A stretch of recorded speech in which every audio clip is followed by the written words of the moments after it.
حضرت ابراہیم علیہ السلام کی عادت مبارکہ تھی کہ رات کا کھانا کبھی اکیلے نہیں کھاتے تھے، کسی نہ کسی کو ضرور مدعو فرما کر کھانا نوش فرماتے تھے۔ ایک رات حسب عادت آپ کسی مہمان کا انتظار کر رہے تھے کہ کسی نے دروازے پر دستک دی۔ آپ نے دروازہ کھولا تو دیکھا کہ ایک 80 سال کا بوڑھا تھا۔ اس نے فوراً کہا کہ کچھ کھانے کو ہے تو مجھے دیں، مجھے بہت بھوک لگی ہے۔ حضرت ابراہیم علیہ السلام نے خوش ہو کر فرمایا، مرحبا مرحبا، اور اس کے سامنے کھانا رکھا، اس کے ہاتھ دھلائے اور کہا، چلیں جی بسم اللہ کیجئے۔ وہ بوڑھا بولا کہ میں بسم اللہ نہیں پڑھوں گا، میں مجوسی ہوں۔ حضرت ابراہیم علیہ السلام نے غصے میں کہا کہ کھڑے ہو جاؤ، میں مجوسی کے ساتھ کھانا پسند نہیں کرتا ہوں۔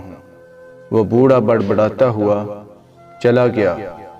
ادھر پلک جھپکتے ہی حضرت جبرائیل علیہ السلام آ گئے اور بولے کہ اللہ رب العزت نے فرمایا ہے کہ اے ابراہیم، منکر تو وہ میرا ہے، میں نے تو 80 سال میں کبھی اس کا رزق نہیں روکا۔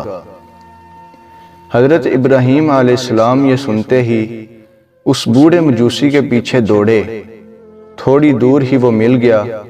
آپ نے اس سے کہا کہ اللہ کے بندے مجھے معاف کر دے اور میرے ساتھ چل کر کھانا کھا لے، آپ کی وجہ سے مجھے اللہ سے بہت ڈانٹ پڑی ہے۔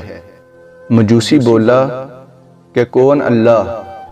آپ نے فرمایا وہ ذات جس نے ساری کائنات کو پیدا کیا۔ اللہ وہ ہے جس نے ہر شے کو تخلیق کیا اور خوبصورت شکل میں ڈالا۔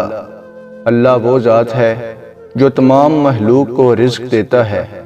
اللہ وہ ذات ہے جس نے تجھے اور مجھے اب تک زندہ رکھا ہوا ہے۔ مجوسی یہ سن کر رونے لگا اور بولا، کیا کہنے تیرے رب کے، اے اللہ کے بندے، تیرے رب کے تو اخلاق بہت اعلیٰ اور عظیم ہے۔ میں اتنے پیار کرنے والے عظیم بالا و برتر رب پر ایمان لاتا ہوں۔ اگر آپ کو یہ ویڈیو اچھی لگی ہو تو چینل کو سبسکرائب کر دیں اور بیل کے آئیکن کو پریس کر دیں۔